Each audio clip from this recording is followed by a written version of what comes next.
Assalamualaikum warahmatullahi wabarakatuh.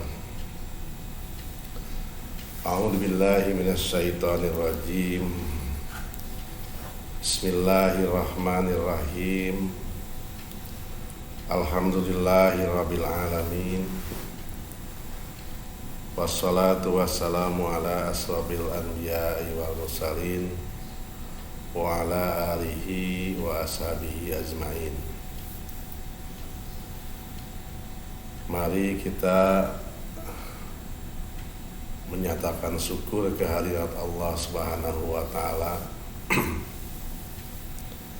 atas perkenannya kita semua masih diberikan kesehatan jasmani dan rohani sehingga bisa melaksanakan kuliah Jum yang mudah-mudahan hal ini mendapatkan bimbingan serta ridho dari Allah Subhanahu wa taala. Para mahasiswa, mahasiswi yang Bapak banggakan, pada hari ini putaran ke-10 kita akan membahas materi tentang cinta, akhlak dan amal soleh. Diulangi, cinta, akhlak dan amal soleh. Makna dari cinta secara etimologi mungkin masih ada di benak kalian semua. Etimologi kita catat saja. Cabang ilmu bahasa yang menyelidiki asal usul kata serta perubahan-perubahan dalam bentuk dan makna.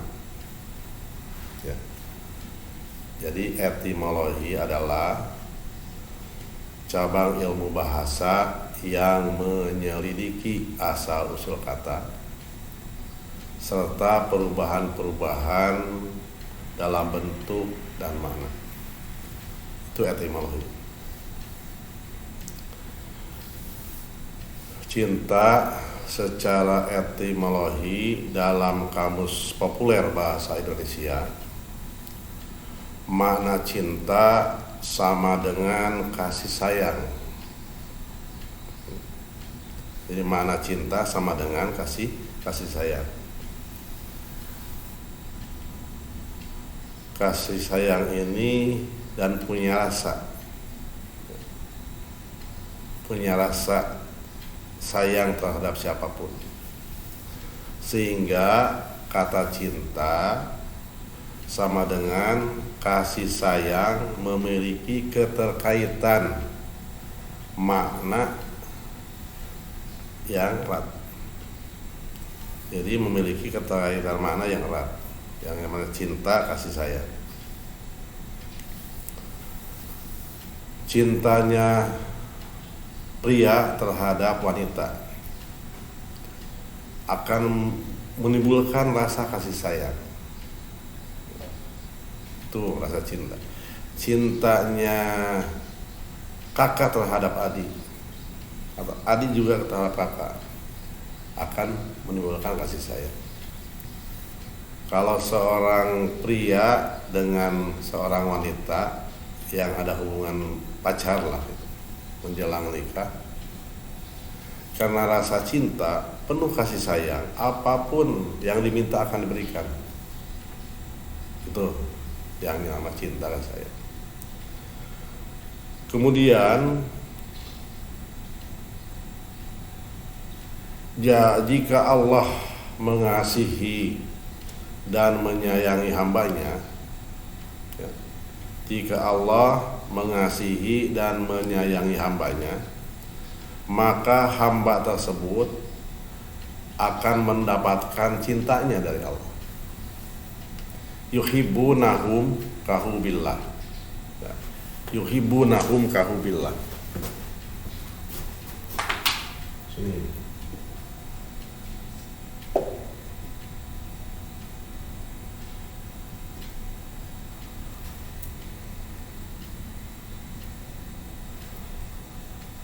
Segera.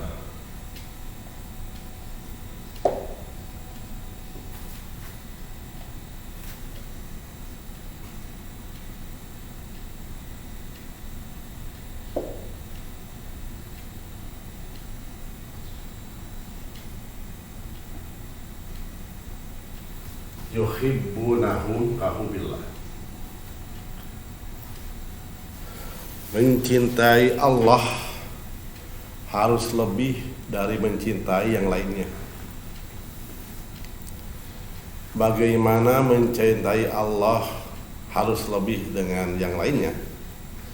Berarti manusia harus melaksanakan segala perintahnya, kemudian menjauhkan segala larangannya.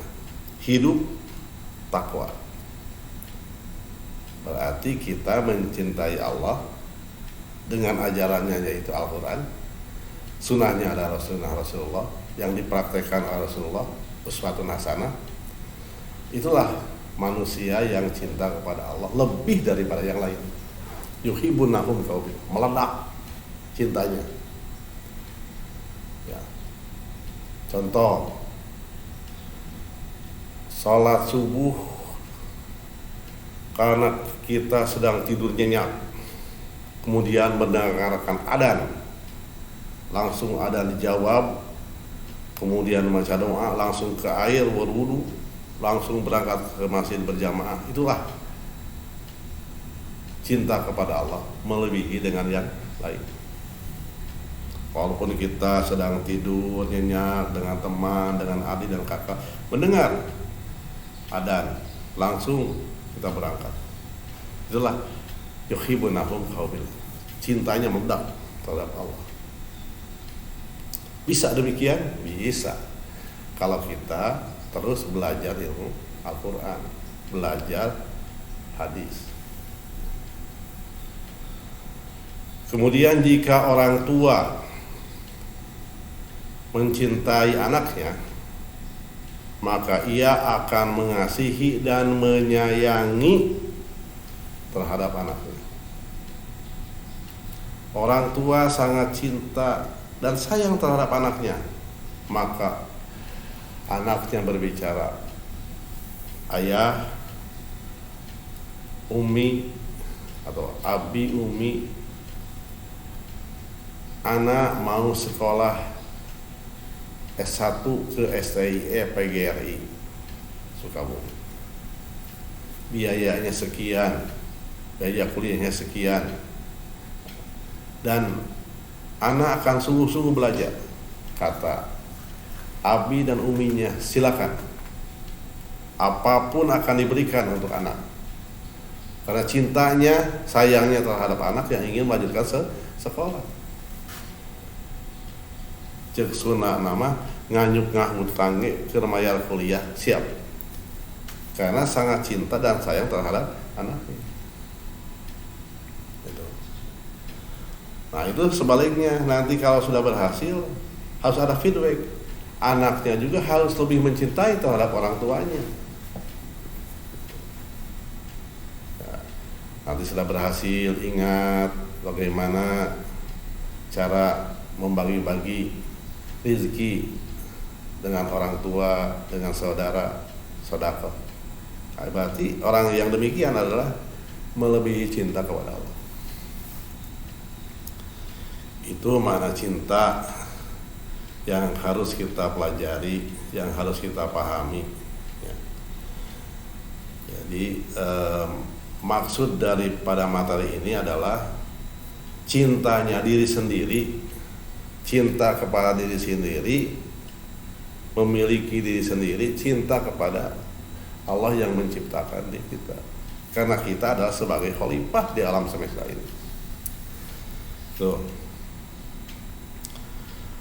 Kemudian yang kedua, makna akhlak. Makna akhlak. Secara menurut etimologi, akhlak itu berasal dari bahasa Arab, yaitu jamak dari kata khuluq.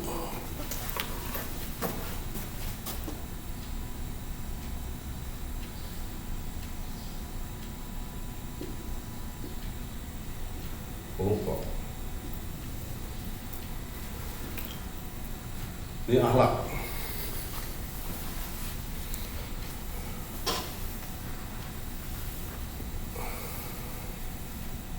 Jadi akhlak ini jamak dari kata khuluq. Secara bahasa, kata ini memiliki arti perangai. Arti perangai. Perangai itu adalah yang mencakup di antaranya. Pertama, orang yang berakhlak, sikap diri kita itu harus baik.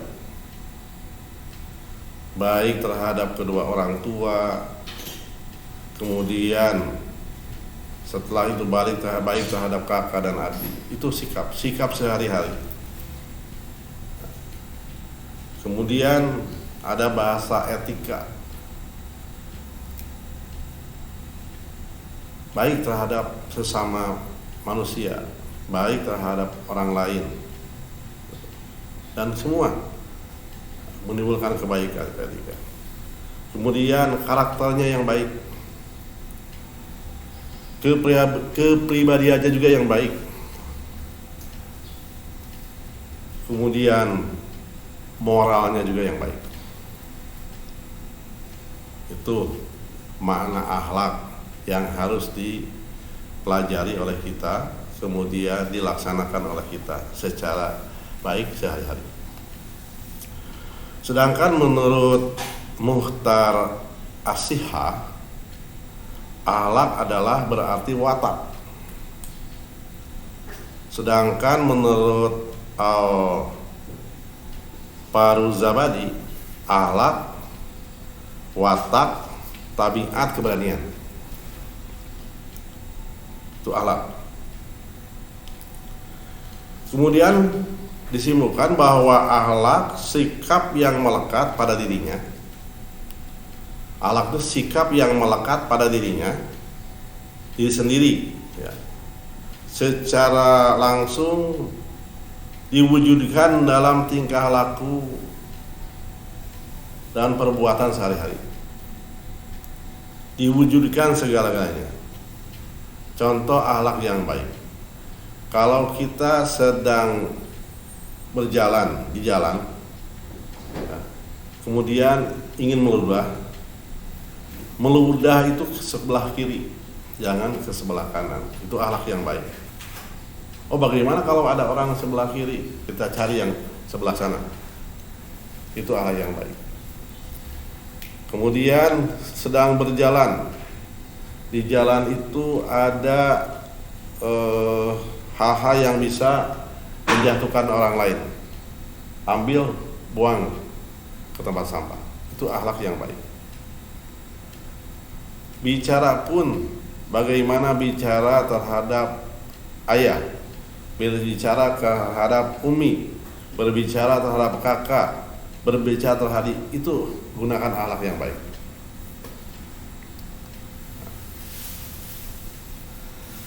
Akhlak dikelompokkan menjadi dua. Pertama, akhlak mahmudah atau karimah. Akhlak mahmudah atau karimah yakni tingkah laku terpuji yang ditandai imannya seseorang. Allah menurunkan Nabi Muhammad ke alam semesta ini adalah untuk memperbaiki akhlak. Innama bu'istu liutamima makarimah akhlak. Tulis.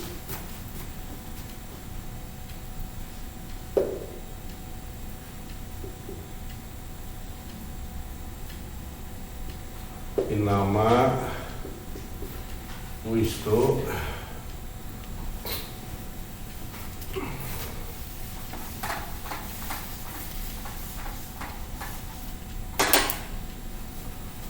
utamima.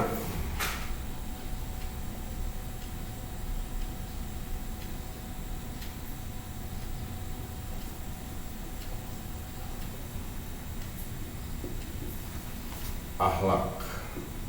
Innama bu'istu liutamima akhlak.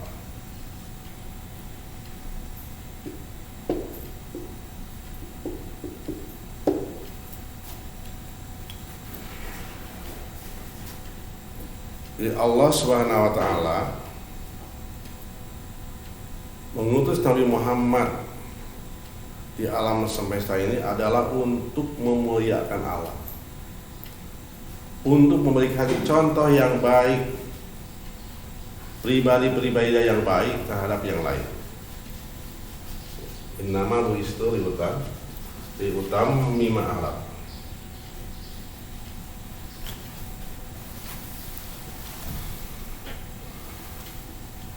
Itu akhlak mahmudah, akhlak karimah.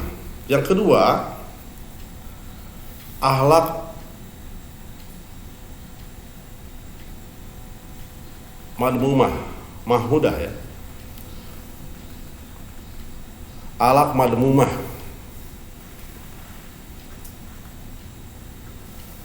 Bagaimana akhlak madmumah?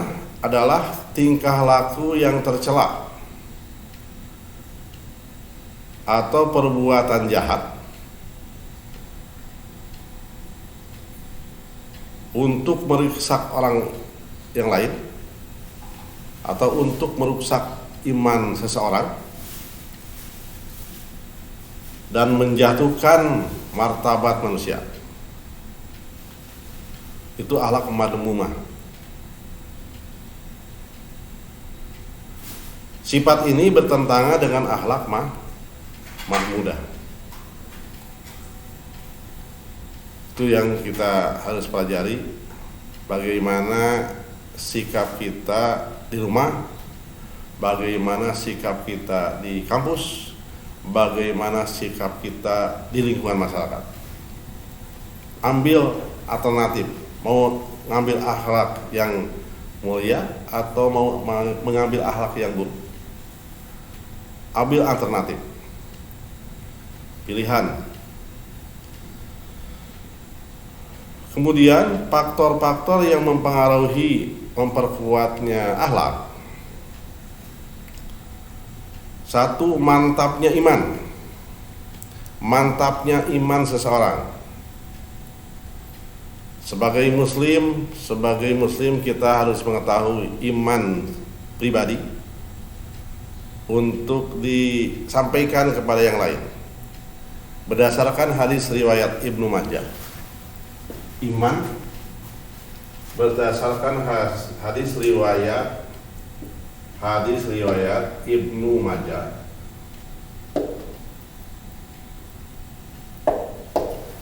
al-iman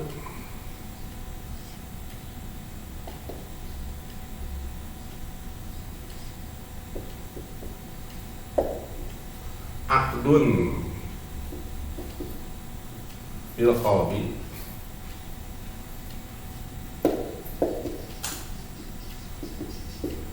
wa iqrarun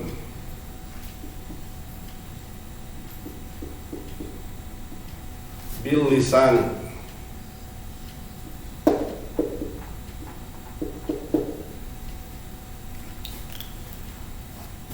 memantapkan iman pribadi supaya memberikan kebaikan terhadap yang lain.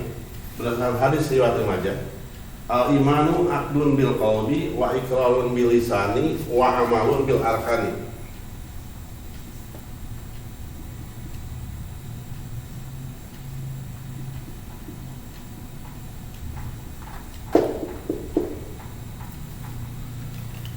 Iman itu tambatan hati. Hati yang mana? Hati yang selalu disirami dengan Al-Quran.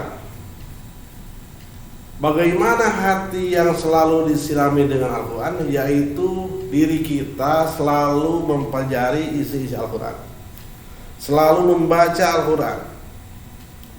Maka itulah diri kita disirami dengan ilmunya Allah, Al-Quran. Iman itu tampanan hati yang selalu hatinya yang selalu disirami dengan Al-Qur'an. Wa iqrarun bil lisani. Semua ucapannya harus baik. Wa amalul bil arkani, dan semua laku perbuatan juga harus baik. Itulah orang yang beriman. Al-imanu aqdun bil qalbi wa iqrarun bil lisani wa amalun bil arkani. Iman itu tambatan hati yang menggema ke dalam seluruh ucapan dan menjelma ke dalam segenap laku perbuatan. Itulah orang yang berakhlak, yang kuat akhlaknya, maka imannya harus dibentuk dengan ini. Ya, semua orang mengatakan saya beriman, tapi harus punya konsekuensi yang logis, harus ilmiah mengatakan iman itu. Iman yang mana? Nah, ini berdasarkan hadis riwayat Ibnu Majah. Iman ini al-imanu aqdun bil qalbi wa iqrarun bil lisani wa amalun bil arkan. Iman itu tambatan hati yang menggema ke dalam seluruh ucapan, menjelma ke dalam segenap laku perbuatan. Itulah orang yang mantapnya iman. Kemudian yang kedua, bergaul dengan orang-orang yang soleh.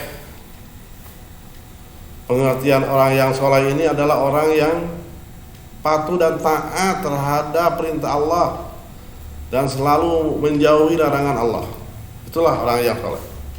Orang yang sering silaturahmi, itu orang yang soleh. Kemudian yang ketiga, memiliki pengetahuan yang cukup dan benar.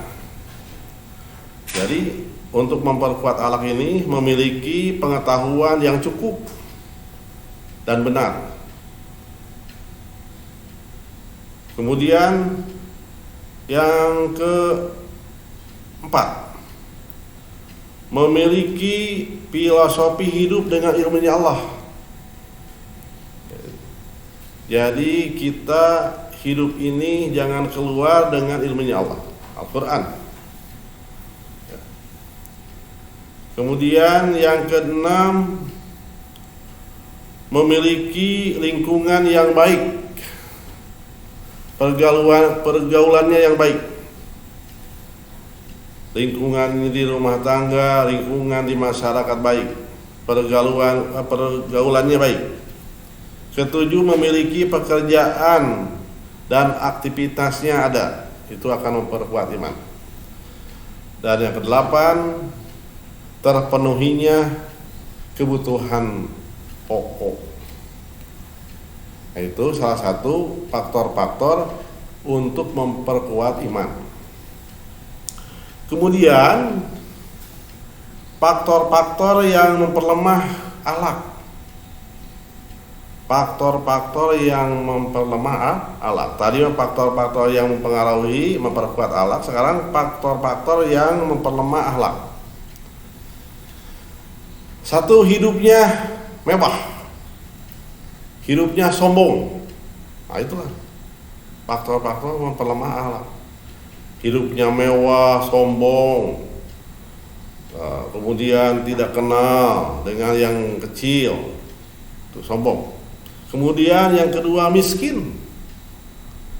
Kadal fakru ayyakuna kufran, maka kefakiran akan mendekati kekufuran. Nah, itu kita harus jaga. Kemudian lingkungan pergaulan yang buruk. Di rumah tangga, pergaulan dengan saudara-saudaranya kelihatannya buruk. Di lingkungan juga ikut, itu jauhi. Nah, ini ya, faktor yang memperlemah akhlak. Kemudian menganggur. Ya, orang yang menganggur sih pikirannya kemana-mana lah itu. Kemudian minimnya pengetahuan dan negatif thinking. Itu dua faktor, faktor untuk memperkuat dan faktor untuk memperlemah. Kita ambil alternatif yang mana? Selaku mahasiswa harus lebih cerdas, harus lebih memiliki bagaimana mengambil hal-hal yang baik. Kemudian selanjutnya makna amal soleh. Makna amal soleh, pengertian amal soleh menurut Kamus Besar Bahasa Indonesia, amal diartikan sebagai perbuatan yang baik. Secara istilah, ingat apa istilah? Istilah adalah pilihan kata yang mengandung maksud tertentu, itu istilah. Istilah adalah pilihan kata yang mengandung maksud tertentu. Ya, kita sebagai mahasiswa peristilahan ini harus kita kuasai, pelajari. Istilah adalah pilihan kata yang mengandung maksud tertentu. Jadi secara istilah, amal soleh adalah perbuatan yang sungguh-sungguh dalam menjalankan ibadah, sungguh-sungguh melaksanakan ibadahnya, tidak lemah, benar-benar. Kemudian menunaikan kewajiban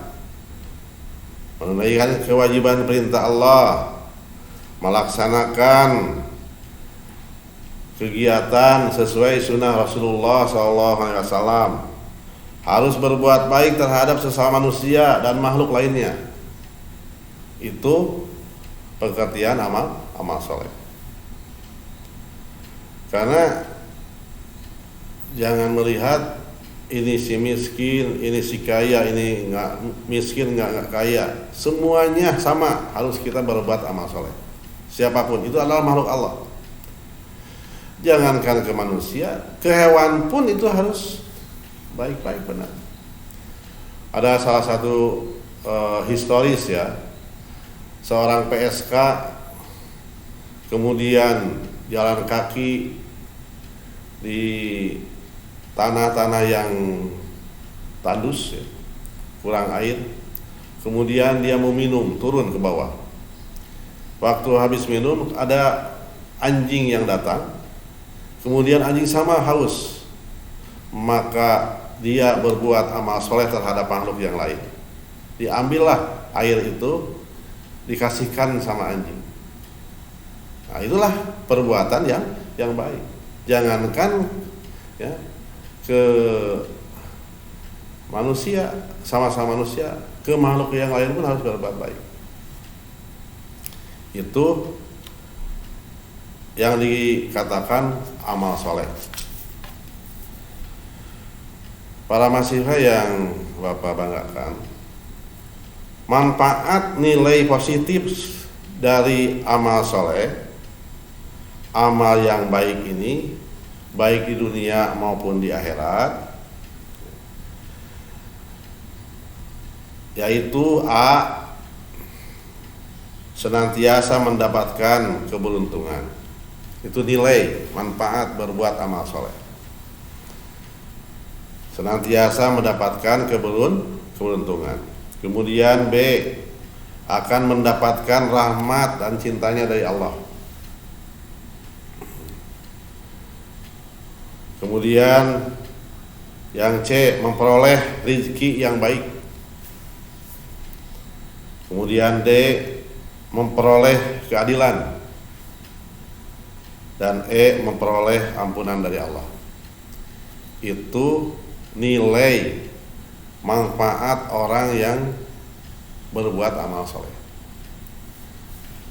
Oleh karena itu disarankan kepada seluruh mahasiswa, mahasiswi yang sedang studi di STI PGRI ini, semua materi yang kita kuasai, semua materi yang kita pelajari, gunakan, manfaatkan dalam kehidupan sehari-hari.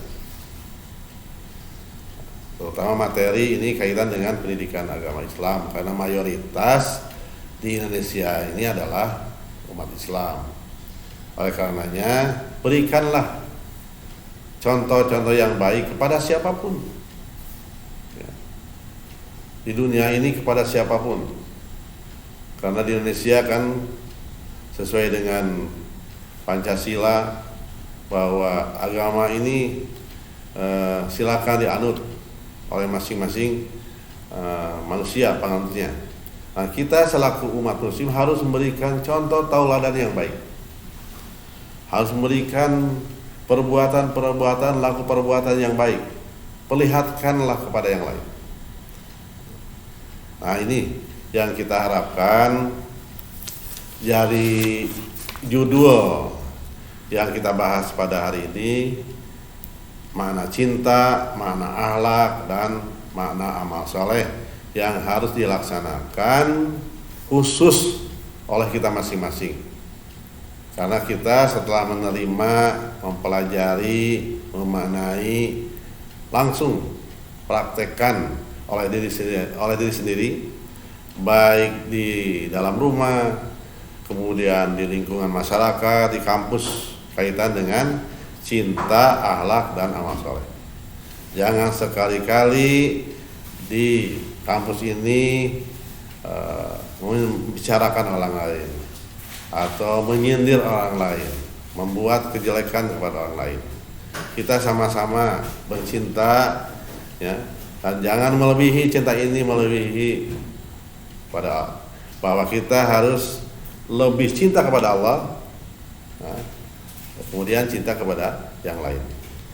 Itu yang Bapak sampaikan pada hari ini. Mudah-mudahan semua materi yang kita bahas bermanfaat, ya, khususnya bagi Bapak yang menyampaikan, umumnya bagi semua mahasiswa-mahasiswi yang menyimak materi ini. Dan mudah-mudahan segala amal soleh kita dicatat oleh Allah Subhanahu wa taala. Kemudian mudah-mudahan kita hidup ini selamanya mendapatkan bimbingan dan ridha dari Allah Subhanahu wa taala. Rabbana taqabbal minna innaka antas samiul alim. Rabbana atina fid dunya hasanah wa fil akhirati hasanah wa qina adzabannar. Wassalamualaikum warahmatullahi wabarakatuh.